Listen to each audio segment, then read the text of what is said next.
So the fence isn't to stop them. What the fence does is allows us to respond and have a road to get there to respond. Because if I catch the dude at the border, I'm much more efficient as an agent than if I let him cross and then wait 17 hours and try to guess where he might come out and hope that I'm right on my highway that he might be coming out this trail instead of one of the other 50 trails. Let's go.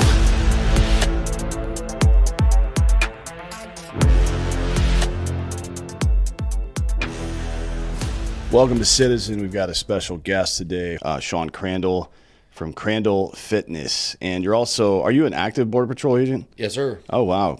That's rough. Yeah. Hard times out there these days. Yeah.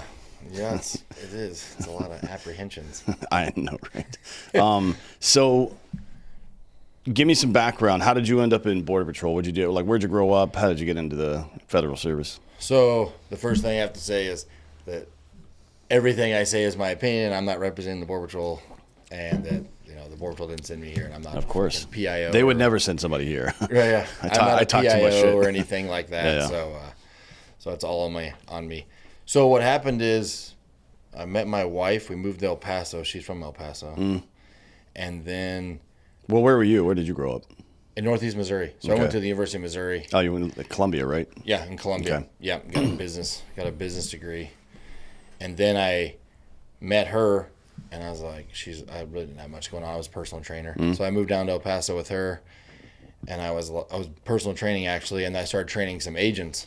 And they would talk about, like, what they do and how much money they make and all that kind of stuff. And I was like, oh, that sounds cool. They talk about BORTAC and other teams and how, Then of course you apply and you see the video and they only show you the really cool stuff. Oh yeah. They don't show guys out there cutting grass with a pair of hand scissors, like just snipping each individual grass. Yeah. So you go that, and then I got in there, went to the academy, did that. That was 5 months long. And where's your guys' academy? You said in before Artesia, New Mexico. Artesia, New Mexico, and we're hiring if anybody needs a job. Yeah, well, there you go. Yeah, I mean we're like down 5,000 agents. Oh my God, dude.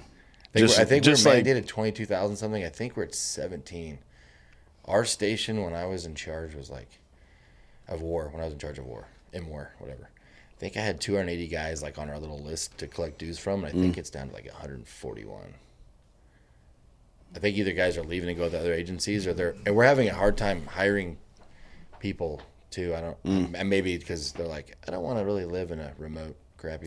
Yeah, that one's a hard sell because you're going to end up in Calexico or where you are or Eagle Pass or something like that. It's not like there's a major city nearby for you to go hang out. Yeah, El Paso's the place to That's the best. El Paso, know, it's right? the best option. How fucked up is that? Because you could get Lordsburg or Big Bend sector where you have you can get into a town I've done missions when I was on the MRT team where we go down to Big Bend sector and places like that, and you go to a town that's 125 total population.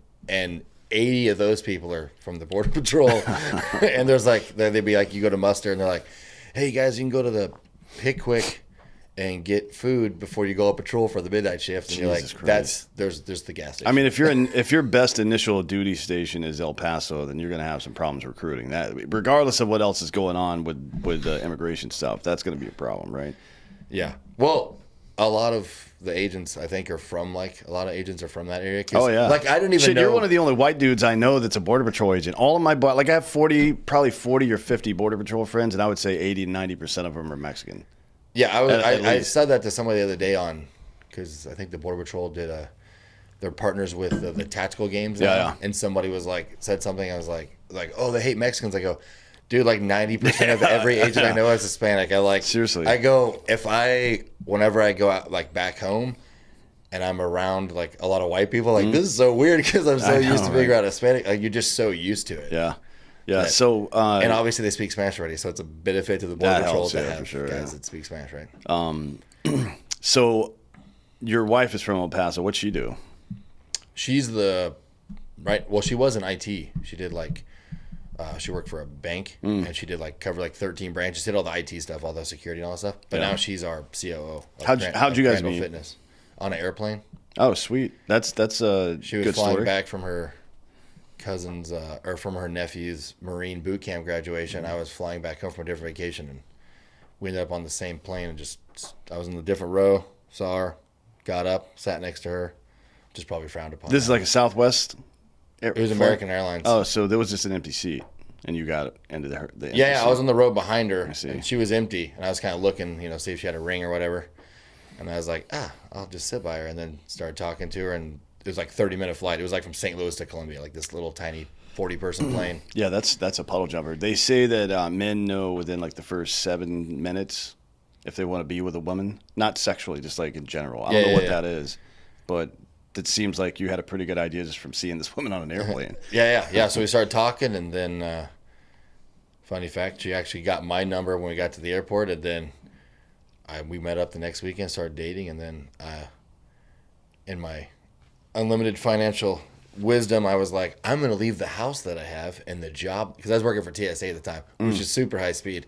Yeah, you're a Walmart greeter with a fucking badge. So at a tiny airport that had like 2 flights a day with like 2 TSA people, and sometimes there was nobody on the planes. So I quit that job, and still pays the same though. You're right. Yeah, no. I mean, you don't get like cost of living adjustments, but it still pays the same base salary even if nobody shows up. So I was like, I'm going to move in with this chick. And so I had like a house and a lake and like all this crap. Because like in Northeast Missouri, like it's $2,000 an acre. You know what I mean? Yeah. You know what I mean? So like, I used to have a boat up on the Lake of the Ozarks for a long time, and it was Beach. Cool. Yeah. So they're nice like, yeah. So even that's way more, expensive compared to like where I'm from, where you could go buy 100 acres for like $100,000 and have like your own plantation, your own place to, like my parents' house, we have like 1,000-yard range. My brother set up, and because they have like 2,000 acres. They still live up there? Yeah. My brother, 2 brothers, my sister, and my parents live up there, and then my other sister lives in Colorado, and I have another one in Wisconsin. Cool. So, how long ago did you go to the Border Patrol 2009. Academy?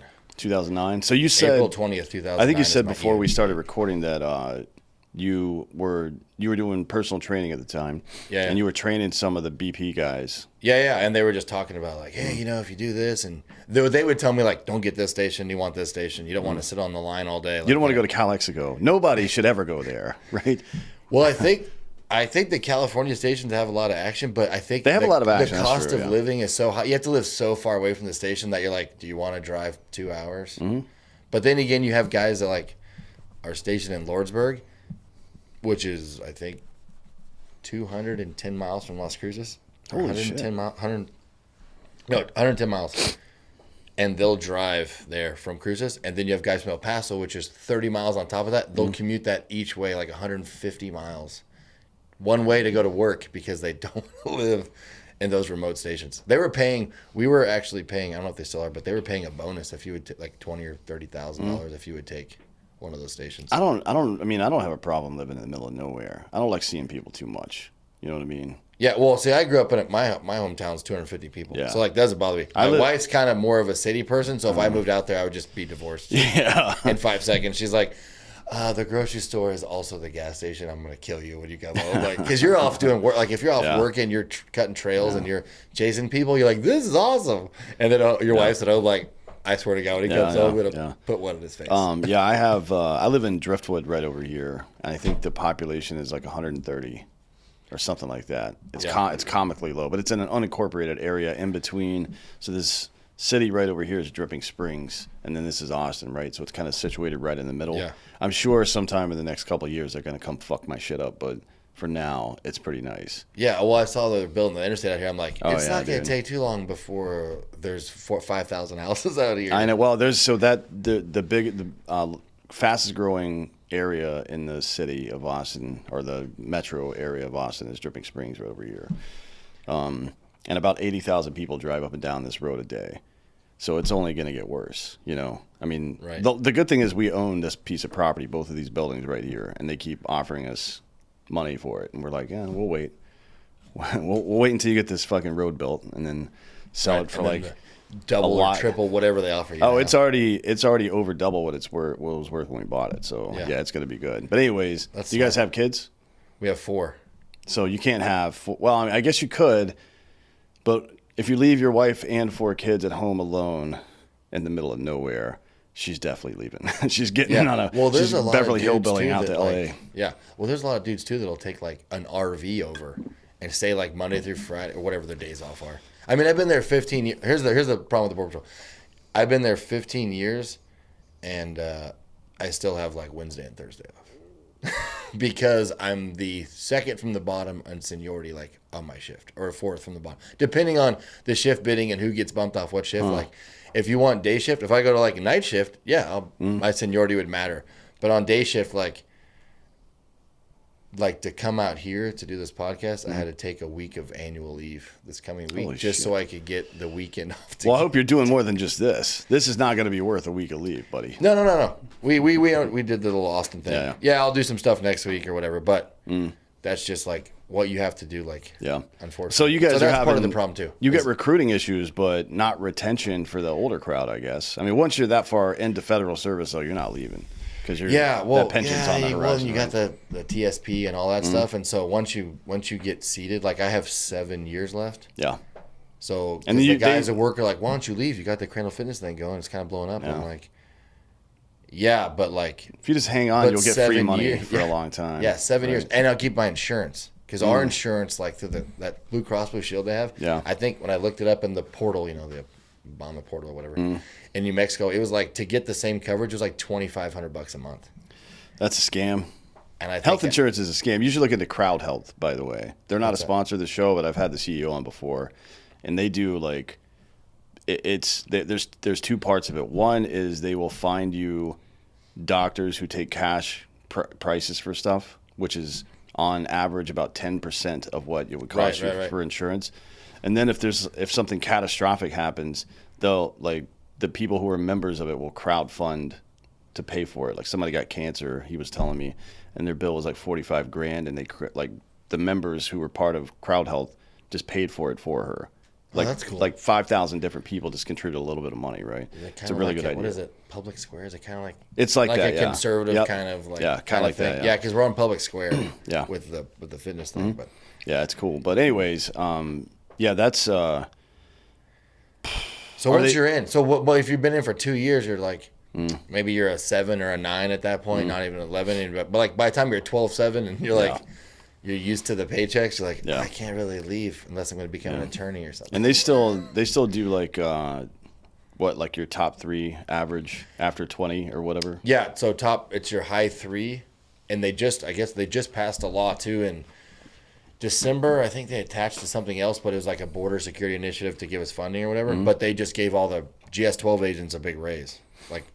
Well, I mean, look, like they've 12.5% or something. They've been giving them time off that they can't take for the last 2 years, right? Oh, we call them Mayorkas days. Yeah, because we get them from Mayorkas. Yeah, it's like all my buddies tell me this. Like, they keep giving me extra leave, but I can't cash it in. It's not like the military. So when I got out of the Army, I sold back a bunch of leave that I never took, and then I took 3 months vacation while still technically being in the Army. On top of that, right? But you guys don't have. You said you're deficient. You said 5,000. So you're at 17. You're supposed to be at 22. Yeah, I think it's between 4,000 and 5,000. It's That's huge, man. That's like for an agency that's 22,000 people, and you have most of your guys on the southwest border. It's hard to keep up the shifts. That's like 20% deficiency. You know what I mean? That's bad. Yeah, like that, and the point of what and they have to. So I think that was kind of like why they paid more, because like, hey, we need people to like to stay, and then we need new hires. Yeah, because they even changed the protocol for new hires for your look. Like you can have neck tattoos and hand tattoos and stuff now, because they're like, I mean, I don't know. Well, I mean, that's just kind of how it is these days. Kids have tattoos. You can't get around that. But it's like. But I'm like they're just kind of, and the facial hair, they let us have facial hair now. Yeah, I don't know. You guys don't wear gas masks, so why wouldn't you be able to have facial? Like the reason they tell us. I have one because I still have my gear from the team, so I have gas mask stuff, but they didn't. They still didn't. Like they don't. I haven't even heard that brought up. Like when you say team, so the reason I bring it up is because in the Army or the military, they say that's why you can't grow facial hair is because you can't get a proper seal, which isn't technically true, by the way. See, I've heard that too because I scuba dive a lot, and I'm like, when I have a beard, I was like, I still have the beard when I go scuba diving. I haven't any problems with my mask. Yeah, it like, makes am I going over my lip? I mean, the gas mask covers like the one we have, like it's my whole head pretty much. Yeah, it's like dumb. there's not a whole lot of. It's dumb. It's real dumb. in So there. you say So I was on the mobile response team. Yeah, so it's MRT, like right? the redheaded stepchild of like Bortak. And there's like Bortak and Borstar. Like you go to a selection. And well, explain this because I had Rocco on a couple months ago. Bortak is direct action, right? Bortak is the tactical wing. Yeah, and then Borstar is like the medical part of Yeah, that. it's like the TAC med. And then what's MRT? MRT is like the redheaded stepchild of both. If they have like a kid. So you've got that nobody cared medical about. staff on your team as well. Yeah. So I mean, everybody's got medics, but so you've got ours is like a cross train. So ours is a, what do they call it? Like a collateral duty. So I'm on the MRT team, or I'm an MRT certified. So it's agent. not a primary assignment then, Right. So like Bortak, you can just go be Bortak Monday yeah. through Friday and like work out and shoot all the time. But MRT is like, hey, we like when I first joined, because I was on team 1. So they used to have a team before called SRT. Yeah. And then they got rid of SRT, and then somebody in the Obama administration, I can't remember who it was, one of the women, was like, we need to bring back a team under Bortak and to do all the sector stuff. So each sector will have a team. So they only had teams in the southwest sectors. So we came in, did that. You go to McGregor Range out in the middle of nowhere, right? I don't know if you're familiar with that or not. It's north of Fort Bliss. It's in the middle of nowhere. Yeah. They have like a kind of like a Iraq base built, and you stay in the compound. I think there. the Air Force does a bunch of shit up there, don't they? Like They do. And they have JTAX training and shit. Yeah, and they have a big range out there for like artillery and stuff. Yeah. So we did that. That's 2 weeks long, and they go through the gas mask stuff. So then you get trained by Bortak and Borstar. So half of your time is range, and like learning the gas mask stuff and PTing and some. I think they do some CQB now and stuff. Oh, cool. And then you do like missions where you like go rescue Randy out of the desert. He's being agent down. You run out there with your rucks. You know, they have your ruck everywhere and stuff. Yeah. And then the other half of the day, you're with the medical guys. So they're doing litter carries, and they're teaching you like how much blood you can lose and how to like use tourniquets. And so you get training for both. So it's actually pretty cool because you get a taste of both. That's a really good idea, actually. I mean, so we do that too, though, in the Army. So when I was in the 82nd, we would go 2 or 3 times a year. We would go to, or actually they would come to us. Delta guys would come train us on alternate firing positions, direct action raids, all kinds of shit, right? Yeah. And then every now and again, SF and PSYOPs people would come in and do whatever. Like SF would do cultural familiarization, and PSYOPs would do like interrogation classes, stuff like that. I mean, it's pretty common, right? It's not a bad idea to have your day-to-day force at least somewhat cross-trained on how to fucking 100%. operate and shit. You know what I mean? Because stuff the response time for you is 0 minutes if you're on the ground.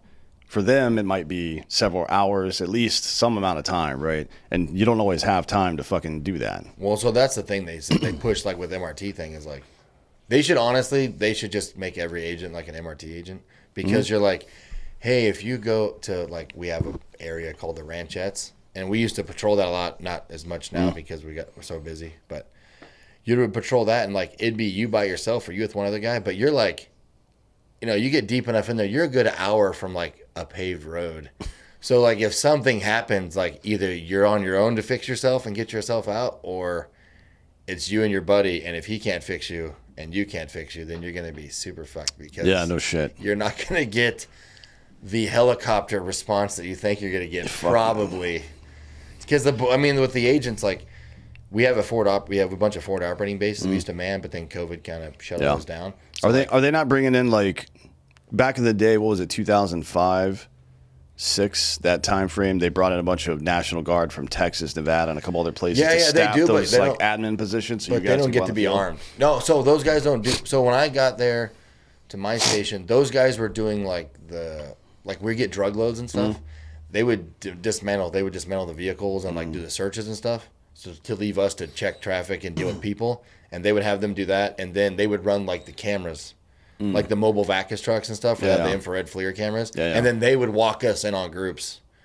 Or when I did stuff with MRT, you would go down and like, what we would do is we would like supplement whatever force was there, but as like kind of like this end all be all. So like if we go to like South Texas, they're like, hey, you're gonna help our guys catch this group, and you're gonna. We used to have this triangulation thing they would set up. They would like have a radar, and it would track where the aliens were, and they could tell who is who. There's all this like this giant Suburban full of crap you had to set up.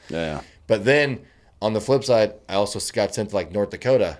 They had a flood. and Minot, all of a sudden they have a bunch of roughnecks move in. They're like, we have a policing problem.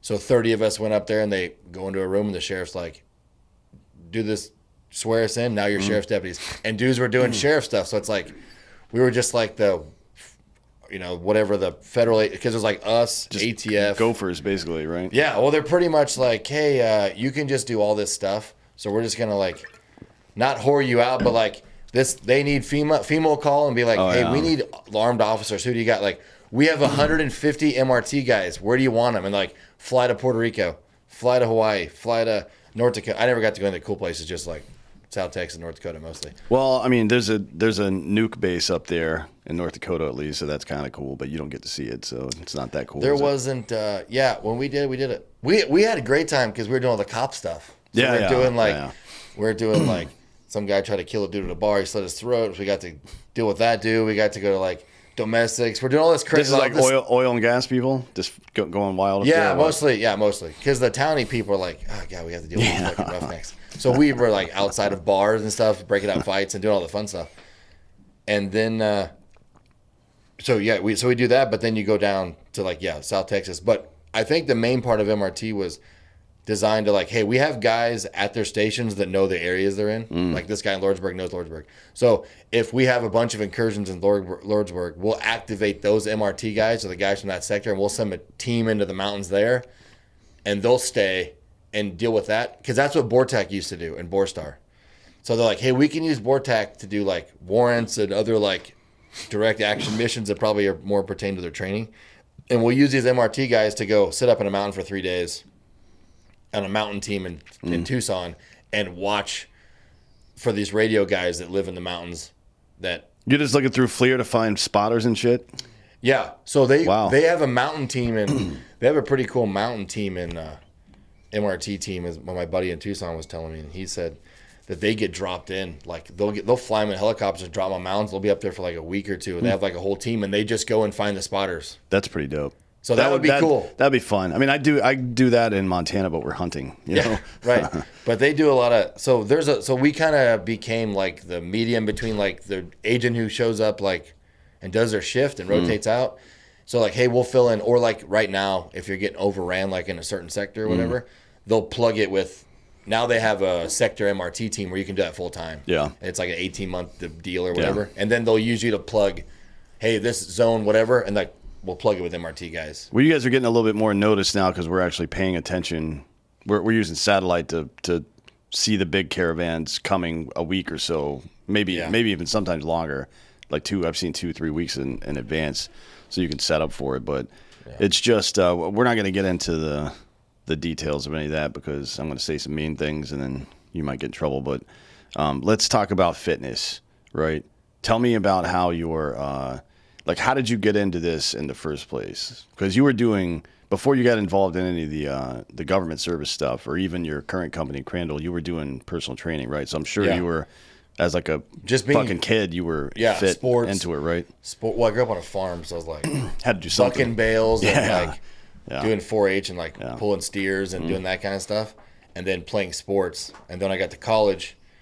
And I got some like, scholarships to play sports like basketball and like small colleges. I'm like, I'm already in this. Like, now you want to go party. I'm already in a little. Well, I'm already in a little pond, like a little big fish in a little pond. I'm like, I want to be big fish in a big pond, so I'll go try out for Mizzou.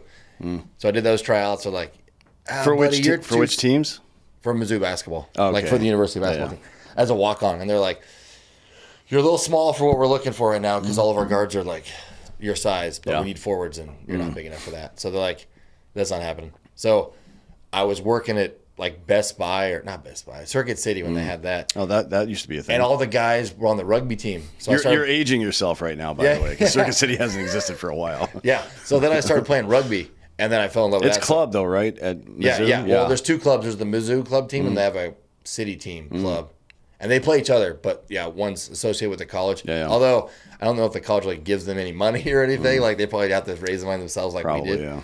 So I put on the club team because that's the guys I knew put on the club. They were called the Outlaws. They're still there actually, the Columbia Outlaws.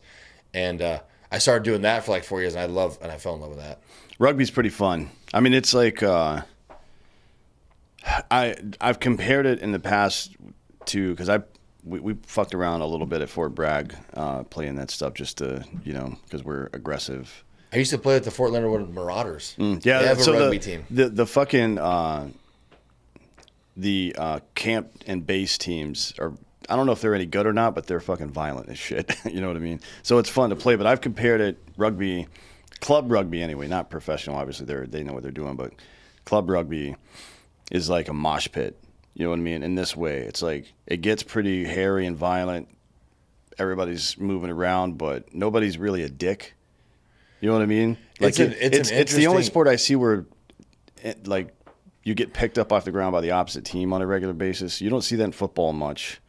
Yeah, I got punched in the throat a lot by Kiwis. Oh yeah, Oh my god, because I played outside center and they would like just punch me in the. That's gamesmanship for them though. That's like dropping an elbow into the lower back when you're going up for a rebound in basketball. You know what I mean? It's yeah, like, but you do that and so you get in a fist fight during the game. And the thing about rugby too is you got 30 guys in the field and you got one ref. Yeah. So there's a lot of self-policing. Yeah. So like if somebody does a cheap shot, they'll just be like. Yeah.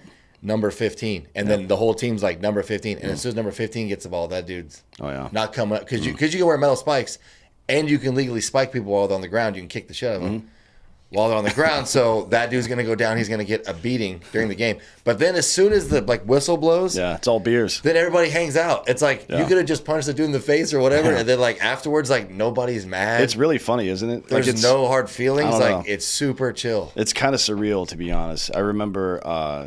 I only fucked around a little bit, but some of my buddies played full time on the Fort Bragg team, and I would go to the games and watch them and shit, go to the matches rather and watch them, and that's exactly what it was. They would fucking brutalize each other, and then we would all just sit around drinking beers afterwards. Yeah, no, it's I think men just need to get it out of their system a little bit. That was that's first real thing I noticed.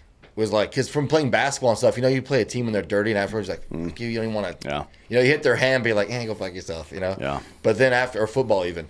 Yeah, but that's because you don't get out any of your real aggression. Right, yeah. One of those sports. And then after that, you're just like, hey, we have a keg at this bar. You guys want to go? And then we're like, yeah, okay. And then we just go. Yeah, it's fun. So you're in sports. What got you into personal training? Just wanted to do something to not work at Circuit City, I guess? Kind of like it was more like I was just training people for free because I was so into it. It was just more like getting other people to do it. Because I've had a home gym like in my parents' basement because not like really nice gyms like in the town I'm from. So I just buy stuff. None of the 41 residents built a fucking gym. Yeah.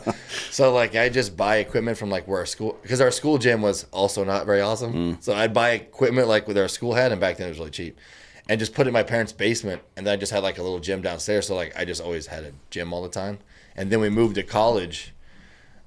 We'd use a rec center like when I was in the dorms, but then we moved out into these duplexes and we had two of them side by side sharing like, two garages, and we just put the equipment in the two garages. So we had like a leg garage and an upper body garage, and then we just would work out there and just kind of got used to working out all the time. And then when I went to the academy, I was like, the Border Patrol Academy, like I pretty much just went into the Border Patrol Academy without doing anything for it. Yeah. Well, how is your how are the facilities, the gyms and stuff wherever you're stationed? Do they have stuff like? Because I worked for. I did intel for USCIS for a little while in San Francisco, and in the basement of the building, it's on Sansom Street in San Francisco. In the basement, they had a decent gym because it was us and HSI and a couple other fucking. It wasn't that many. Probably people, agencies with real money. Ours is in the. You guys are like the Marine Corps, you know what I mean? Yeah. It's like you guys don't have any new shit ever. Ours is the used stuff from the other stations, and it's in a shed that used to be where they did the maintenance for the vehicles, and they built them a new one. So now it's just got like a bunch of big bay doors. So we finally 7 years ago, I was a union steward, and we got them to put a heater in there. Oh wow! So that was pretty nice. Moving on up. Yeah. So we had a heater now, and then we have the I don't know if you know what a swamp cooler is. Yeah. Okay. Yeah. So they have swamp coolers for the summertime because it's like 115. Good Lord, man, that's not enough. But it never gets. I mean, it gets cold, but like mostly just the weights get cold, or the bars get cold. And you're like, it's just cold on my hands. Wear gloves. So they finally got a big heater that hangs down from the ceiling. So well, I mean, when are you just going to donate some equipment to the agency? I guess. Well, we do. They buy from me, actually. Oh, okay, cool. Yeah, because there's no conflict of interest. We got approved, but there's no conflict of interest because I just bid like against Rogue and Rep and stuff, and since our prices are way better. And We've been doing so many. You just have to get like an NSN number, right? You have to register as you register and then they just bid. Yeah. So like last time we did like the CrossFit gym for Border Patrol, like at the sector, and we just bid, and of course it's the government's going to go with the lowest bidder. Oh yeah. And since we're local, there's no shipping, and we just that probably, I mean, at least for that particular contract, that probably fucked everybody else out of because it's weights, it's heavy as shit. If you cut shipping out, like you're if you win just that bid. compared, like I think ours to Rogue's probably 50% higher in price. Wow. Because we're no. I mean, when I started, we were nobody. We were selling stuff out of our garage, and I was just selling to agents because that's who I knew. We kind of blew up really fast because of the lockdowns. Yeah, for real. I mean, which was shitty for most companies and turned out to be good for us. For a couple, so podcast did really well.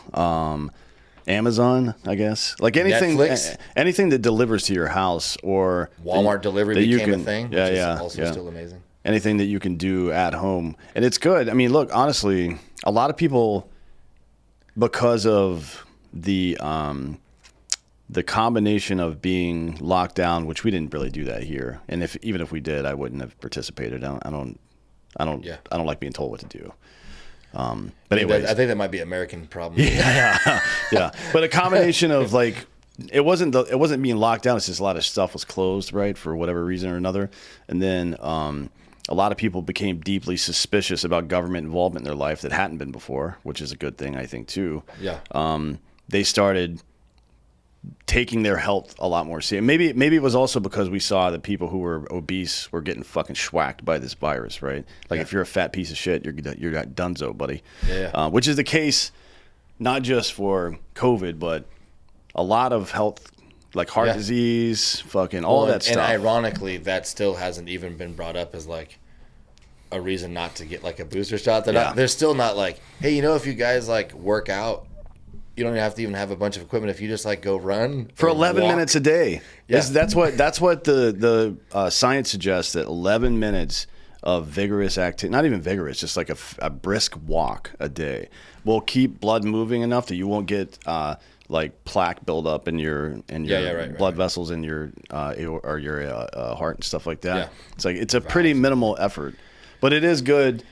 Well, it certainly was good for your company, but I want to talk about more on the broader scale here. Yeah. I think it was good for the country that people started taking their personal health a little bit more seriously, right? Because we've, since the 1950s, completely butt-fucked ourselves with high fructose corn syrup and just processed foods in general. The food pyramid telling you that meat isn't all that important, that you should eat a bunch of grain like fucking poor people in the Roman Colosseum. It's like everything we've done, and low fat, high sugar stuff, all of this stuff has contributed to, we didn't even have to have the Black Plague or any of this other shit to come in and wipe out part of our population. We did it to ourselves by being stupid and lazy. For the first time in human history, we just, our stupidity and laziness got us, which is kind of fucking embarrassing, to be honest. It's so convenient to just sit on your ass and have food delivered to you that you don't need to do anything. Yeah, no. And then the other thing too is like, people just like, it's hard, right? It's hard to like get up and go outside and do something. But it's not. Because you're like, it's only hard because you haven't been doing it. Like they think it's hard because you're like, oh, afterwards I'm sore and I'm breathing heavy. Like, well, no shit. But then that goes away. But the thing is, like, you take somebody, but diabetes doesn't go away. Right? Yeah, you take somebody that's never gone to the gym, and you take them, and then you can do the lightest workout ever, and they think they're gonna die. So, like, as a personal trainer, right, you'd be like, hey, these first few workouts, I really gotta tone it down. Because you don't want the person to go home and be like, I'm never going back there again. Because people are so, like, humans, I think, are so, like, their body's like, I like being at rest and I like being fat and lazy because it's way simpler. So, well, they'll tolerate, like, feeling kind of shitty every single day of their life instead of feeling pretty sore for a couple of hours. Yeah. Well, one of my favorite things, too, is, like, you take somebody that's like, I need to lose 30 pounds. And you're like, okay.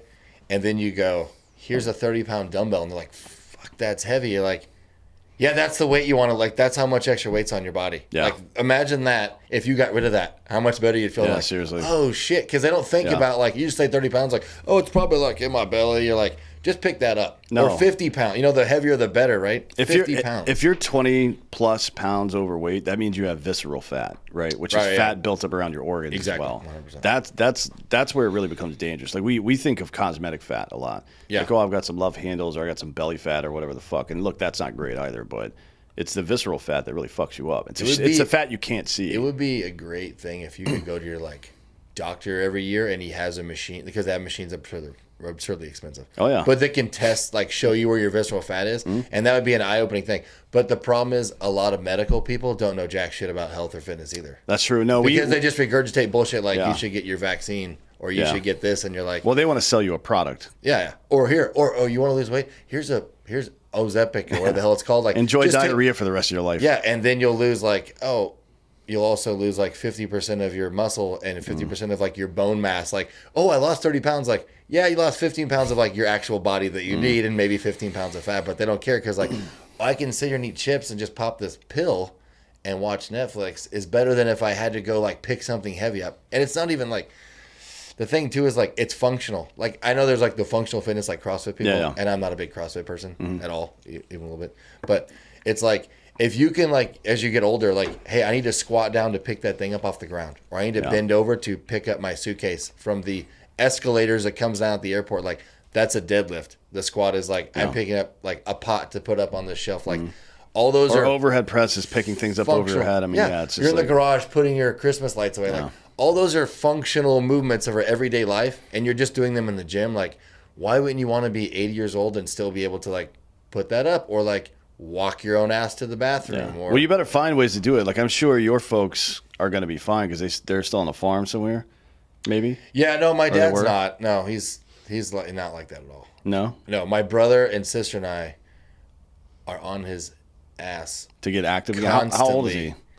He's 72. He's exactly 30 years older than I am. But we are on his butt constantly, and he's like, yeah, I hurt my shoulder like 30 years ago.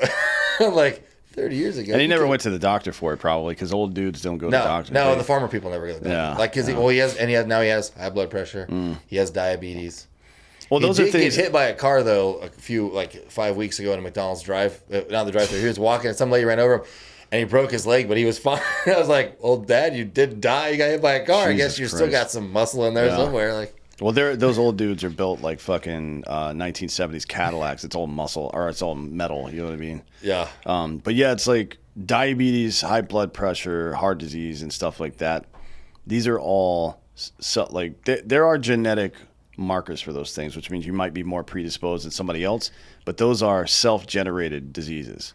You have to do something to yourself to make those things become true about yourself, right? Yeah. Which is fucked. Which is not great because it means people are doing it, but it also means you have the ability to reverse that shit anytime you want. And there's never a good or bad time to start. You just got to fucking do it.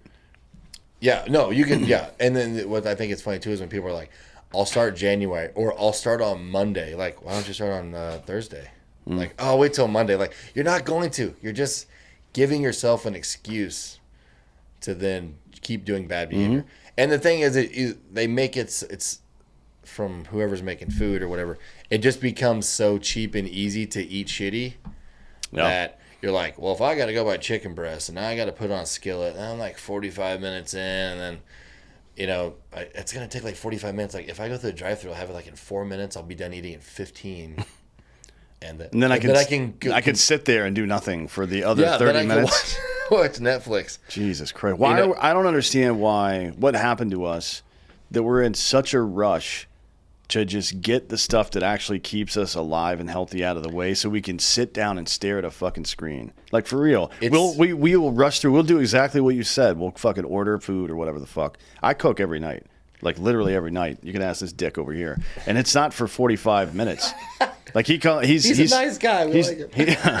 He stays at my place sometimes, and I cook every goddamn night. And it's not 45 minutes or an hour and a half. It's like maybe 20 minutes of active cooking. Yeah, exactly. It's not that much shit. I mean, if you literally get like a flank steak, it's like a minute on each side on a grill, and that's like in 5 minutes. And then you make some chimichurri in your fucking blender, and that takes another fucking 2 minutes. Yeah, like, they just I don't you know, you go into Rogan always says, like, you go in the grocery store, right, and it's like everything in the middle is the shitty stuff. Like, you stay on the outside. Yeah. It's just because it's so easy to like pop a frozen pizza in the oven. But if you were being active, why do we crave? I think that easiness so much. I don't understand. Well, it does have MSG in it for sure. Because easiness is because that's what we've been taught. I mean, you're in the Army, right?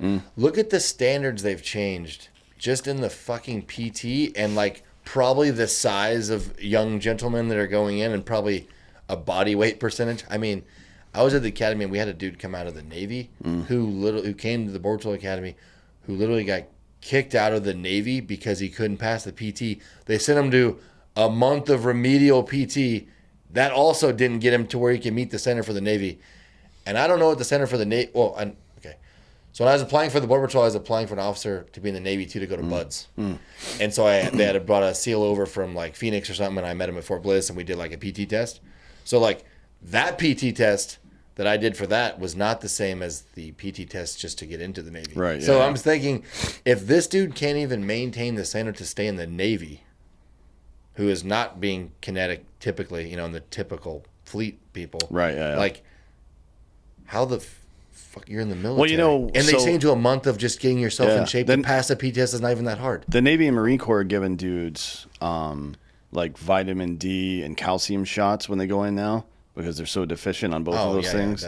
And then this is kind of a meme or a trope or something, but we'll look at people will post videos on the internet of like high school classes from 2000 or 19. Oh, right, like 1950s. Like, they show the guys like lifting. Yeah, like why do they look like they're 30 years old in high school? It's because the average 21-year-old today in 2024 has the same level of testosterone that a 65-year-old had in 2000. Right. That's why they're children with no muscle on their body, which is dangerous because muscle is people don't understand anything about how fucking human biology works, and I don't understand why. I feel like we had some school on this. I don't remember in high school, like middle or high school, learning anything about how like the body actually works. Some of the mechanical stuff, but how like salt is Uber for water to get into my bloodstream. Right. I need those electrolytes to get water in my bloodstream.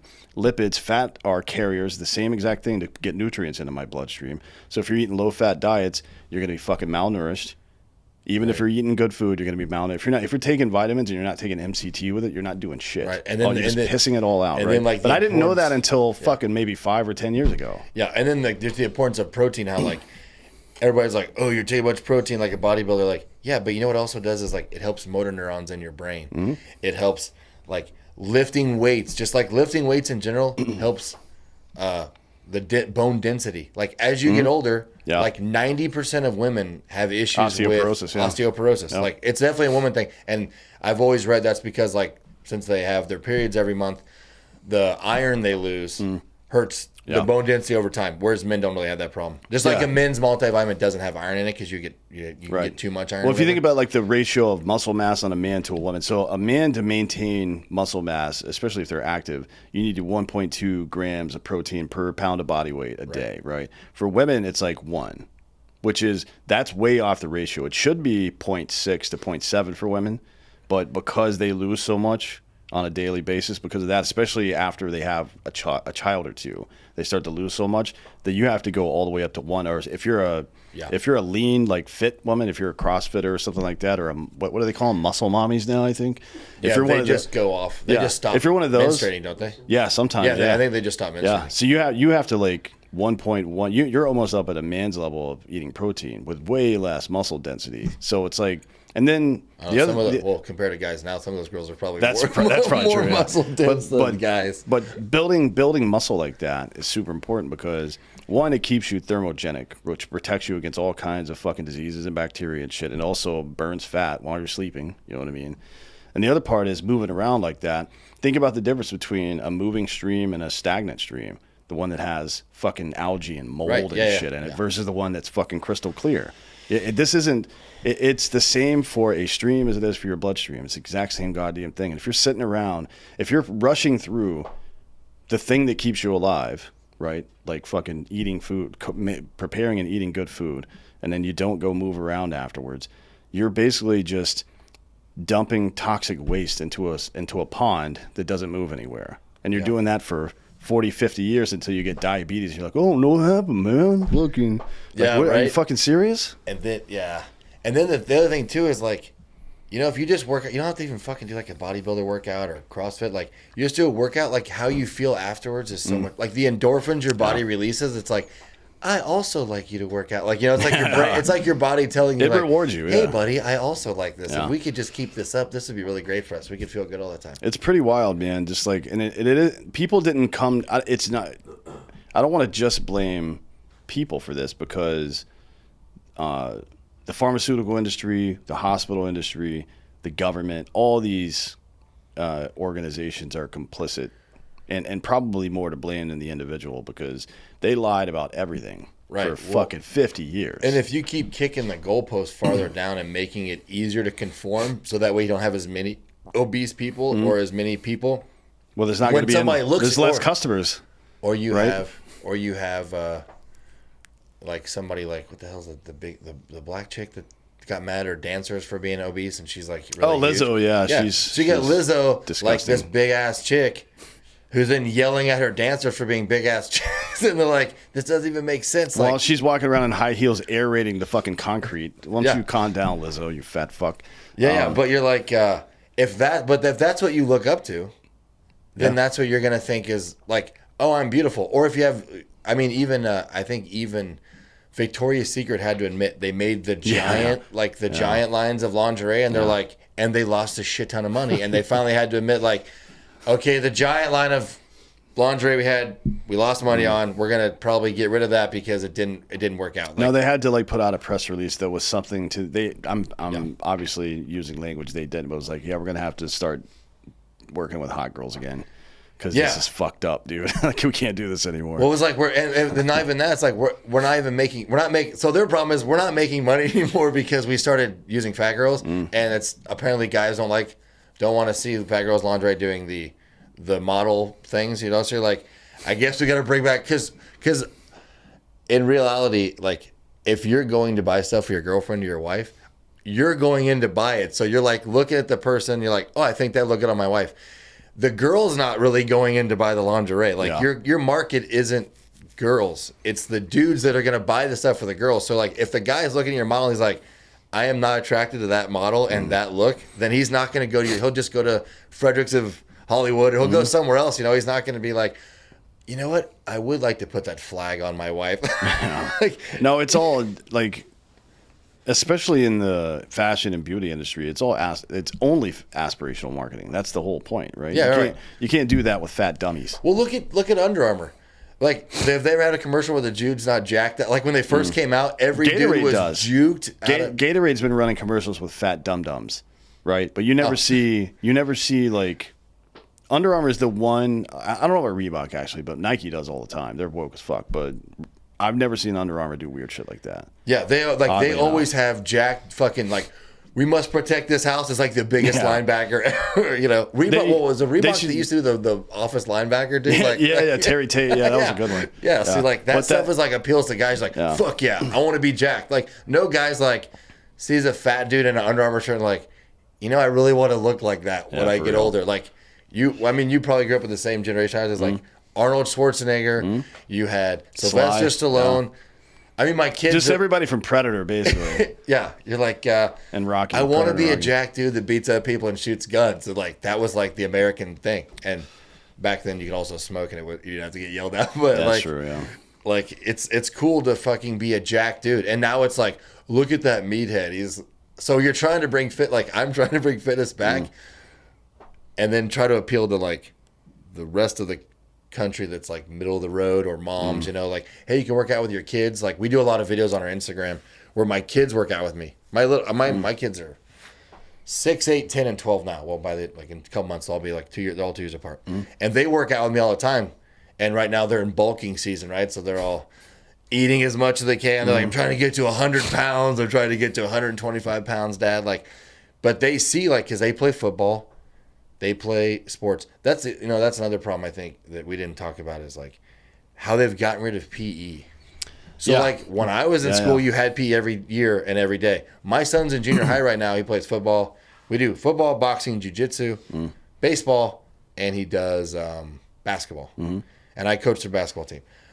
He doesn't have PE this year because it couldn't fit into his curriculum. I'm like, so how many other kids that probably he doesn't need the PE, but imagine the kids that need the PE. Like, why would you take that out? So then the kids in their head, taught from kindergartners up, are like, physical education is not important. Like, this part isn't important to your life. That's why you have it twice a week for 15 minutes because you're in kindergarten, and you have it 3 times a week for 15 freaking minutes when you're in like elementary, and then middle school, you may or may not have it. Like, how are you going to get that ingrained into a kid from when they're small? Like, physical education, like, well, in school they didn't think it was important, so I guess I don't think it's important. Well, so then you're an adult who doesn't know how to do PE. It's the first 6 years of a kid's life, especially where you imprint habits on them that'll last their whole life. Yeah. You know what I mean? That's what, like, kindergarten, first grade, second grade are so important for that. But even like all 4 years of high school, I had gym class. Yeah. Gym, like weightlifting. Right? Where you're like lifting or you're doing sports, running track, football, track. Yeah. Well, they used to have the president's physical fitness standard, right? Where you'd have to pass like a run, push-ups, this, all this crap. Yeah, but that's racist now, I think. I don't know. It's something. I don't know what it is. It's fattest. Like, imagine, I really can't fucking track on the logic that says, I don't want to hurt somebody's feelings, so I'm going to let them slowly eat themselves to death. Like, literally. That's the dumbest shit I've ever fucking heard. Like, imagine you do that to your children. Imagine your kids over there trying to jam a fork into the electrical socket. You're like, well, I don't want to yell at him. You know what I mean? And all of a sudden his hair's on fucking fire. That's what you're doing to these people. Yeah, you know what I mean? I get, I 100%. I don't understand I just don't understand like how you can take something that's so important away from like a kid when it's not their choice. Like if you make them go to PE, they'll go and they'll like it, and they'll not only that, like they'll bitch on the front end. Then you'll ask them afterwards. They're like, yeah, it was pretty fun. But not even that. You build like that like from playing sports, especially. Like I think every kid. It's like they say we should do military service, right? Like mandatory, like Israel or something. Service, like you should have them. You should be on a team. You should play on a team sport. It doesn't matter if it's fucking track or football or basketball or whatever. Make up some dumbass sport where you have to be on a team for like one season so you can get the team of like having a coach and being disciplined and going to practice and working, like seeing this, and then you can decide if you want to do it. But like they don't even make kids do, like, you don't even, like, a lot of kids don't do it. They'll go to college like never play a sport. Yeah. Never lifted a weight, and you're like, how? And it isn't just what do you do in your free time? I know. Like, they just play games. It isn't just the physical part of it either. It's the being in bonding. a competitive environment is gonna, where you're working towards a common goal with people. That's good, right?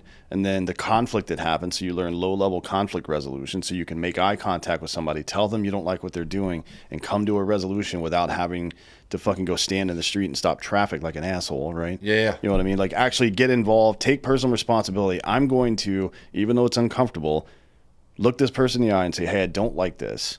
Let's find a way to fucking coexist here, because this is bullshit. And it's from that's how we, without law, without interference from the government, in my opinion, maintain a cultural standard where everybody's on the same general page about what's polite, what's acceptable, and what's not. You know what I mean? Yeah, and what you can say without getting punched in the face. Yeah, because you should get punched in the face a couple times growing up. Yeah, well, like, because you're a dick. Kids are dicks, you know? Yeah, and even if you don't do sports, you could do martial arts, jiu-jitsu, or something like that. I think, especially for boys, at some point in your life, you need to do something where you have to take another kid your age and slam him to the ground, knock him on his ass, choke him, or get choked and be like, oh, I don't like this. I'm going to fix... Yeah, you're not going to die. Yeah, it's not the end of the world. You get hit by a kid, you're not going to die. Or some guy shoves you on the ground, like, it's not the worst thing that's going to happen to your life. Yeah. Like, oh, there's a chance that I might get knocked on my ass in my life, and I'm going to be okay. Yeah. I don't have to fall apart, like, emotionally. And well, that's the thing, right? You should not, as an adult, you should not be afraid of getting punched in the face. Not because you don't think anybody would dare punch you in the face, but because you know that's not the worst thing that can happen.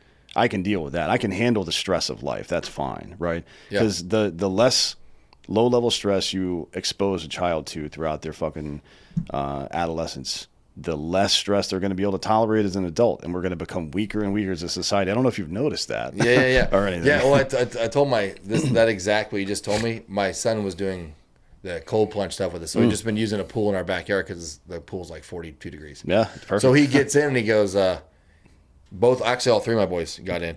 And they're sitting Rogan there. was doing one this morning. He's posting about it on the internet, by the way. Oh, yeah. He's like, yeah, but it's colder outside than it is in my fucking pool right now. So what's the point? It's cold as shit. Yeah. So we get in and he's sitting there and he starts to cry or whatever. I'm like, we're going to do 3 minutes, buddy. I go, just focus. And he's like, imagine if this is the worst thing that happens to you today. The rest of your day is going to be fine because this is obviously destroying you. And he's like, my feet, it feels like I'm getting stabbed. I go, I know, I get it. And then he gets out and he's like, I go, you fine? He goes, yeah. I go, you want to go work out now? He's like, yeah, let's go. So like his whole mentality is like, okay, that's like the worst thing that's probably going to happen to me today. The rest of the day is going to be easy. So like goes to school and some dumb shit happens. Like, I don't really give a fuck about that because like that's not even as hard as what my dad did to me at home. Well, life's all about perspective, right? If the worst thing that happens to you is that somebody says something in public, like literally, we talk a lot of shit about the millennial generation and Gen Z and now Gen Y as well, or whatever the fuck it's called, whatever this new one is. We talk a lot of shit about these kids and how weak and not resilient they are, but we made them. By not putting them through stressful situations as children, we are completely responsible. Children aren't responsible for that shit. How could they be? Like, yeah. So our generation, older millennials, younger Gen X, complain. Like we complain both about how our parents treated us and about the generation that followed us. Like we've got to take some responsibility somewhere for this shit and course correct a little bit, right? Yeah. Well, because we can't just blame it on it's these guys, not me. Yeah, well, I think it's too like it's your own mentality. Like, I mean, I'm a millennial, so like there was like, oh, millennials are the worst, the first group. But you're like, there's a group of millennials from like military guys. Like you have guys that were in our group that obviously joined the military like at 9/11, and the guys that jumped in to do all these stuff, and the guys that are police officers. But now, I mean, shit, I'm 42. Now there's guys that like, we can't fill the border patrol. Like police stations that can't get officers. Like there are people that are like, I'm not doing that. There's a chance I might die. And I'm like, I go out and we're getting a car chase and you're going 140 miles an hour or 150 miles an hour. You chase somebody and it's a smuggler and you're like, you look over at the dude and you got like the radio and you turn it up and you're like, fuck yeah, we're good. This is going to be awesome. Like what's going through your head is you're like looking at each other. Like the last time we were doing it, I'm on the radio and my watch commander was like, well, it's were you doing your taxes while you're driving? Because you guys seem so fucking calm. Because we were going like 145 to chase this guy, and I was like, yeah, we're going, because you have to do like a report every so many miles. So I'm like, we're at mile marker 120. It's 68 degrees. It's a beautiful sunny day, and we're going 145 miles an hour. Whatever. The guy's still pursuing. They're like, are you guys okay? Like, yeah, no, we're fine. We're just and then you put it down, you're like, as soon as we pulled that dude over, we fucking right up there, dragged that motherfucker out, like bashed him, you're like, oh yeah. Oh, it's like that movie, The Other Guys, where Will Ferrell puts in Steely Dan when they're doing in his fucking Prius while they're chasing somebody down. Yeah. Well, that's The Other Guys, right? Where he was like, he's like, I think my SUV shit one of these outlets this floor. But no, it's like you have guys that are like, you get hyped up to go, and there's a chance that you could get shot, but you're doing it because you're like, this motherfucker might kill somebody that's innocent. Like, I'm gonna get into this. I'm gonna get into this shit with this dude, and it's gonna be okay. Like we had a dude that got pulled over by state police. It was an HSI op. The guy killed the state police officer.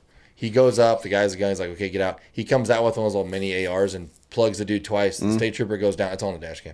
He goes up, execution style, gets in, takes off. In the cruiser? In the guy's cruiser? No, in his own car. He got back in his own car? In his truck, yeah. He comes out. He shoots him over the bed. Yeah. Poor dude, rest in peace. Like, basically what happened is HSI had an op, and this guy didn't know what was going on. The guy he was pulling over was way more dangerous than they led him to believe. He thought he was a regular, like, pullover, and it was not. They had a what do you call it, a bolo on him, and he pulled him over? Well, as soon as he gets shot, within a few seconds, boom, kitted out dude show up in an SUV, jump out to help him, and they go off chasing. Shit. So he goes into Las Cruces. He's going eastbound from Deming, New Mexico to Las Cruces.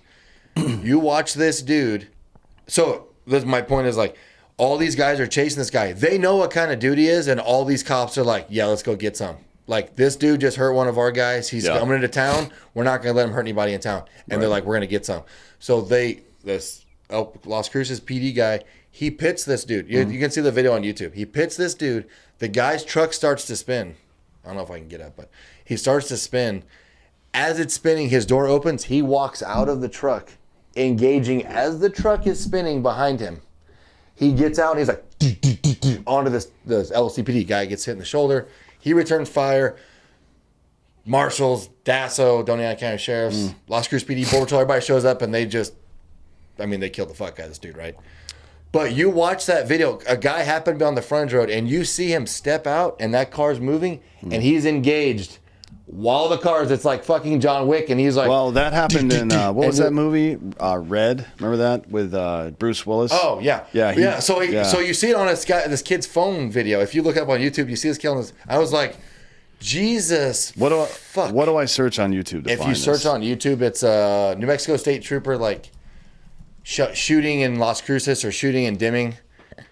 It's a Las Cruces PD Camaro. It's like footage of shooting in Las Cruces State Police chase, something like that. It wasn't that long ago. Yeah, I found it. All right, I'll check it out after this. Yeah, but he literally just steps out and the truck's still moving and you're like, oh fuck.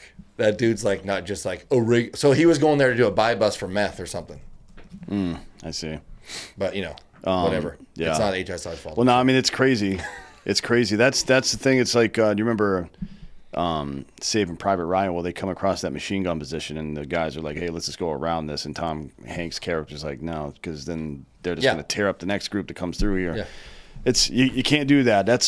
It's putting shopping carts back where they come from. It's fucking picking garbage up off the ground. It's helping people around you that need it. That to some degree, we've lost that instinct to take care of the people around us. And it's I don't know what it is, to be honest. It's made us like that, but it's not great. Well, hopefully there'll be a generation of people like, I want to say like the public square type people that are, and you guys and this podcast and like similar podcasts where they're going to be like, hey, I like it resonates. What those guys say resonates with me. You can't just be like a society of me. Yeah. Because then you don't have firefighters and cops and paramedics. Because like, who the fuck wants to make $18 an hour to drive around a fucking ambulance and get possibly shot at it if you go to a domestic or be a fireman and show up to some scene and some guy takes pot shots at you because he's fighting with his wife and he lights the house on fire. Like, you don't want to do that for shitty pay unless you're the type of person that like that's what you want to do. Yeah. And the amount of people that want to do that, I think, is dwindling because people are like, oh, I could die, and everybody's like self-preservation. Whereas like when I signed up, the first thing I thought was like, man, we're gonna get these back. Like we chase somebody, it's like, oh, we're gonna get this dude and we're gonna get this guy off the street. Or we show up to a wreck and you go over, you're like, we're gonna save this person, we're gonna pull him out of the car, we're gonna do this. Like you get hyped up to like protect people because it's like this instinct inside of you. And I don't know if that instinct is, I assumed it was like hereditary, like the human species, like as a man, like that's kind of like, but maybe that's not true because I think some guys like don't have it. They're just like, yeah, I don't want to do conflict. Yeah. And that's the thing about, we were talking about the sports and stuff early on, is like you learn conflict, like the conflict's okay. Yeah. It won't kill you, and that you can get into a conflict and still have your wits about you and like solve problems and like you're gonna be fine. Yeah. Well, I mean, you got to teach people from a very young age that there's things that are worth, or there are things that are worse than pain and death, right? Like you're going to die. There's no question about that. The mortality rate for everyone on a long enough scale is 1. You're going to die. There's no question about that. Well, and it's like what I say about Border Patrol agents, like, just hit on that real quick, is when I talked to like when I did the other podcast, I'm like, cleared hot. Yeah, cleared hot. People think that we're like a bunch of racist fucks that hate illegal aliens and hate like minorities, and like 90% of the Border Patrol are minorities. And who the fuck do you think are these people walk the desert for 5 days after they walk for a month through Mexico? You think the people in Mexico, like they're getting raped, they're getting beat up, they're getting robbed? Like those people in Mexico don't give a fuck about these people. Yeah. They come over here. Who do you think picks them up? We pick them up.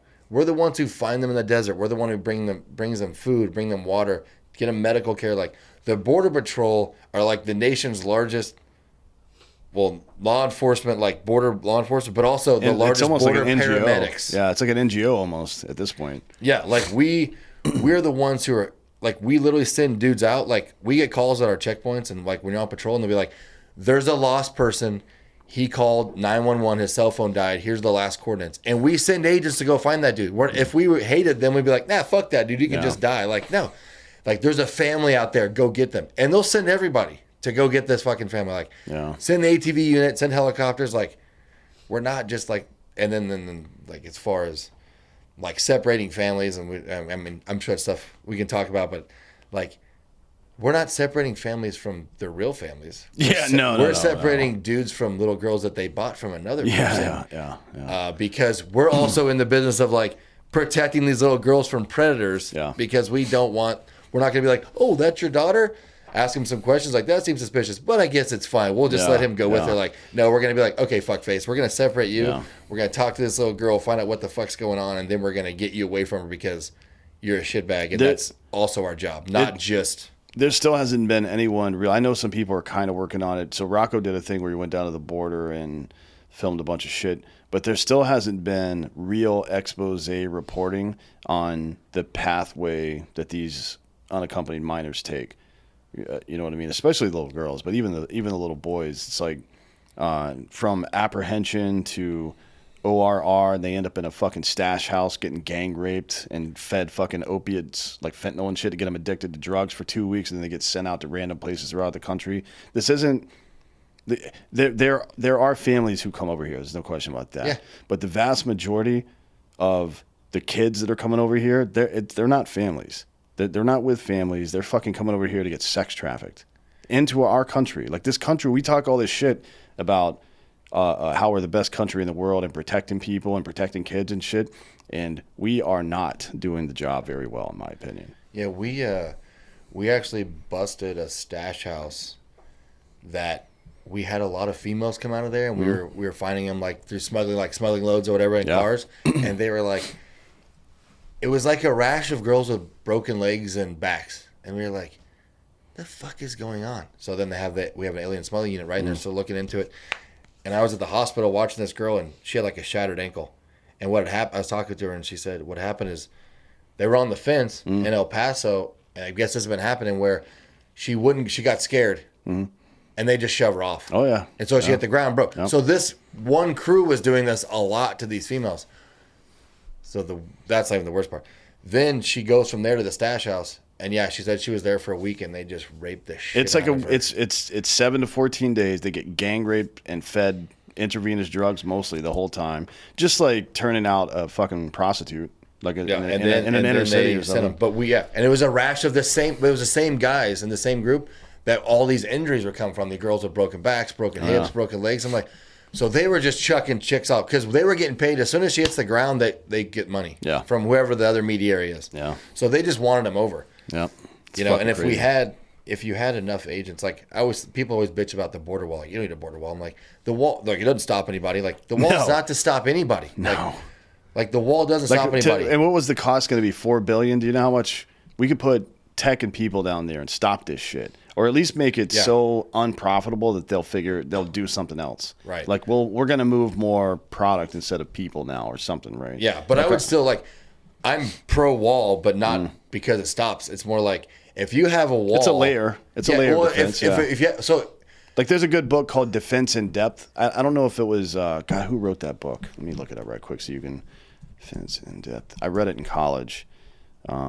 Fuck, I'll have to look. It's not coming up right now. Yeah. But my one of my bachelor's and my master's degree is in security management and international border security, homeland security, right? So Defense in Depth is exactly what it sounds like. It's essentially a serpentine with fucking Jersey barriers, right? Like, I'm going to make it a little bit more difficult for them to come through here with multiple layers of fucking security. That way they'll fuck off or they'll go do something else. Or you can at least funnel them into one spot that's easier to defend. Yeah, right? Well, because we have a lot of area there's no fence. So, like, when you go to a forward operating base and you're stationed down there and you're trying to guess the route they're going to take when they cross over this, like, 5 chain link, not chain link, but like 5 barbed wire, like cattle fence. You're just literally guessing. You're in an area that's 50 by 50 miles, and you're trying to guess where the trail they might go through. My point of, like, if you build an entire border wall is, what comes with the border wall? It's a service road. So now all of these impassable mountains that we can't drive down to, at least you can have an agent that can respond to the area. So the fence isn't to stop them. What the fence does is allows us to respond and have a road to get there to respond. Because if I catch the dude at the border I'm much more efficient as an agent than if I let him cross and then wait 17 hours and try to guess where he might come out and hope that I'm right on my highway that he might be coming out this trail instead of one of the other 50 trails. What do you think about, like, a lot of people have been lobbying to get the military down there to do some shit, not apprehensions, but anti-cartel activity more so, right? Like maybe even pushing to the south to the Mike side of the border to do some operations to disrupt the cartels. What do you think about that? I mean, that if they're in Mexico and doing stuff like that, that'd be great. I mean, I'd rather just them send in like a squad and to drop it on like every head of cartel. I'm sure that they have intel like where they live. Just drop like a SEAL team or a Green Beret team into each house and take them all out and be like, every time a new head pops up, this will be the response from the United States. So you can either do this and we're going to find you and kill you, or you can, and then it might trickle down. Because there's no way, like, so we catch smugglers. At one point, we were catching at my station by itself with 24 guys. We were catching 10, I think it's for the high, like 8 to 12 smuggling loads a day with very limited people at one station. So who knows how much was actually probably doubled out. How many stations there are that are also like right now? I heard yesterday that I think Arizona they're catching like 15,000 bodies a day. Like, and you have 80 guys dealing with that. Like 80, like because you like if you're in a place like that, you might catch a group by yourself of 100 dudes, by yourself, right? And you're like, what happens when they start coming over with fucking AKs? Yeah, well, so that's what I'm saying. Like, if you can drop in troops and like, because they can't be active right inside the United States. Posse comitatus, yeah. Yeah, that's although they can't. So National Guard can. So the Texas National Guard has been down at the border. There have been some legal battles actually between. Yeah, I've been seeing that with Border Patrol guys. But now there's, as of last week, our governor here has gotten pretty. He's gone pretty hardcore. I think the Texas National Guard is actually pushing Border Patrol off the border in some places. Yeah, there was like a 3-mile stretch. Yeah. And that's fine. I mean, that's, to me, because you had the Border Patrol Union, I guess, stick up for them and be like, yeah, that's fine. Go for the National Guard. Yeah. Because now the guys that were there can now go patrol somewhere else. It's not like the Border Patrol is going to be like, the boots on the ground guys aren't going to say, we don't want more help. What we need is less help and less people. Whenever, like, no guy that's like a gun on the ground that's making an arrest is like, I wish I had less backup. Yeah. No, that's dumb. But it is out of control. Before we get out of here, though, like this is all super interesting stuff. People just don't realize how bad it is at every level. Like, they don't understand what the average Border Patrol agent's going through. Being in a small unit, underfunded, probably haven't taken a lot of vacations the last couple of years, if any, right? Get capped out on overtime pretty quick in the year, and then you start just getting comp days and shit. It's like, all right, cool. When the fuck am I going to take these? Well, our new Border Patrol thing is the overtime is all comp days. There's no more overtime. For Border Patrol, there's no more overtime. Customs, I think. This is the same way, overtime. By the way, that all of the 1811s, what year was it? 2019 or 2020, with all the UN stuff that was going on, they all got capped out. It was during the 2020 election, actually. They all got there was a UN thing and the 2020 election, and they all got capped out on overtime by like March of that year because it was campaign season, and they were doing details for everybody. They were pulling in people from they were pulling in like DEA 1811s who are not direct action or close personal protection people. They're investigators. They go do inspections on like blast sites, and they fucking investigate gun stores and shit like that, or illegal trafficking across the border. They don't fucking do any of this stuff, and they were getting pulled into DC and New York to do close protection details and not even getting paid for it. They didn't get paid. We have federal air marshals and stuff down at the processing centers right now. Like guys from New York City, they're like, I like protect trains, like the subway systems. I'm on a team that does that. I don't speak any Spanish. He's like, and now he goes, I talked to dude, he goes, they told me you can pick when you go, or we're gonna tell you when you go. So he's like, so I pick now because there's no like holidays coming up. So he's like, so I'm just down here like, processing like. That shit's fucking wild, man. People just don't understand how bad it is. They don't understand how many kids are getting trafficked through this country right now, and not just kids, but adult women as well. But a lot of kids. My personal, if we have time, my personal opinion solution would be, You funnel them into an area. This is just my opinion, right? Not the Border Patrol.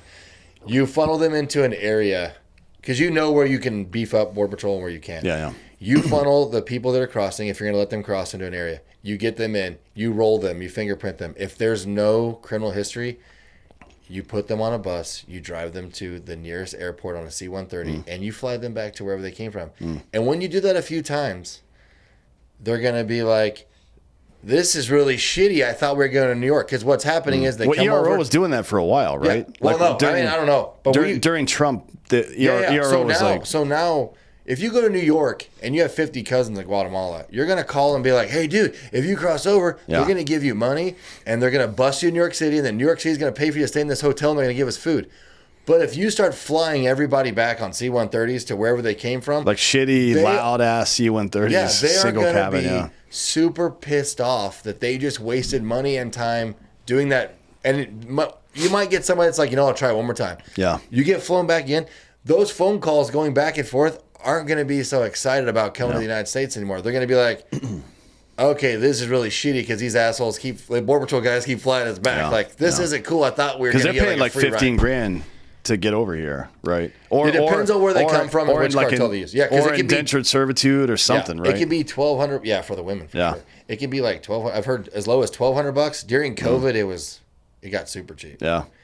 But it can go up to like 15 grand. Yeah, but like I said, if you go and all your phone tree is like, this is gonna be awesome, and we're using the same guy's house to claim that he's taking care of us, and we're using that address, and But I mean, I've seen some of these reports. My buddies from Border Patrol sent me these reports where 8, 10, 12 unaccompanied minors go to the same quote unquote aunt's house at the same address.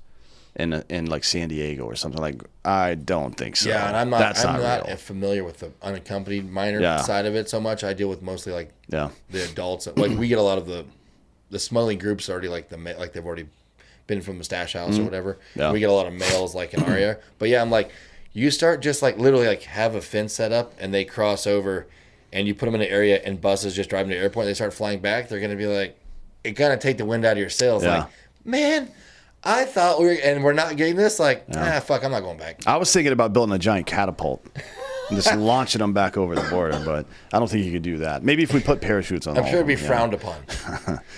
This is frowned upon. Before we get out of here, I want to talk about your company, though. Crandall Fitness. Yeah. What made you decide? So you guys sell gym equipment, basically. Yeah, power racks, bars, benches, dumbbells. What made you decide to start that? Well, we wanted to start a gym. And then we were getting ready to do that and had a place. And then COVID and I'm in New Mexico, so that's like little California. So they really hammered like everywhere. And they're like, well, that's not going to work. And I literally just hard rided into equipment. We just started getting some and selling it out of our garage into like other agents and people that we knew, like mostly like that kind of circle, like law enforcement, military guys, like they kind of hang out together. And then it just kind of blew up because of COVID. And we were in a warehouse first for a year. And then all of a sudden we got a retail store. And then the next year we have 2 retail stores, and now we're doing nationwide. And then you guys just opened one up here in Texas too, right? Yeah, in El Paso. Yeah, so that'll be the farthest. Like the retail will stop there. Yeah, because we do free we do free shipping. Yeah, so there's no like it's not advantageous really for me to expand and try to like franchise the stores out really when I can just ship anywhere in the United States for free. Okay. And what kind of products do you offer? So we do like power racks. Bars, we have Olympic bars and power bars, bumper plates, regular weights, dumbbells, adjustable benches. You got cable systems and shit? Yeah, functional trainers, lat pull down low rows. What about rowers or anything like that? We don't have any of the cardio stuff yet. Okay. Mostly because I don't do cardio's gay? Is that what you're going to say? Yeah, I just don't do cardio. No, because like there's so many parts on those, the computer screens and stuff. They're also hard to source. Like some of this stuff...